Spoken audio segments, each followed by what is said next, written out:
சொன்னாங்க, நாளை மறுமையில் ஒரு அடியானை இறைவன் பார்க்கவே மாட்டான். 3 கூட்டத்தாரை. அதில் முதல் கூட்டத்தார் பெற்றோர்களுக்கு மாறு செய்யக்கூடிய கூட்டத்தார், பெற்றோர்களுக்கு நோவினை செய்யக்கூடியவர்கள்.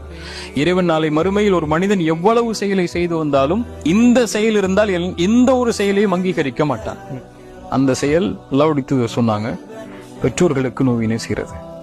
ஸல்லல்லாஹு அலைஹி வஸல்லம் சொன்னாங்க, ஒரு மனிதன் நாசமாகுவான். பிறகு சொன்னாங்க, ரகிபான் ஃபுஹு, அவன் நாசமாகுவான். சும்ம ரகிமான் ஃபுஹு, பிறகும் நாசமாகுவான். பெற்றோரில் ஒருவரோ இருவரோ உயிரோடு இருந்தும் யார் அவர்களுக்கு பணிவிடை செய்வதன் மூலமாக அல்லாஹ் கவனிங்க சொர்க்கம் நுழையவில்லையோ அவன் நாசமாகுவான். சுப்ஹானல்லாஹ், எவ்வளவு பெரிய எச்சரிக்கை அல்லாஹ்வுடைய மார்க்கம் சொல்லுது. ஒரே ஒரு செய்தி சொல்லி முடிச்சுக்கிறேன்.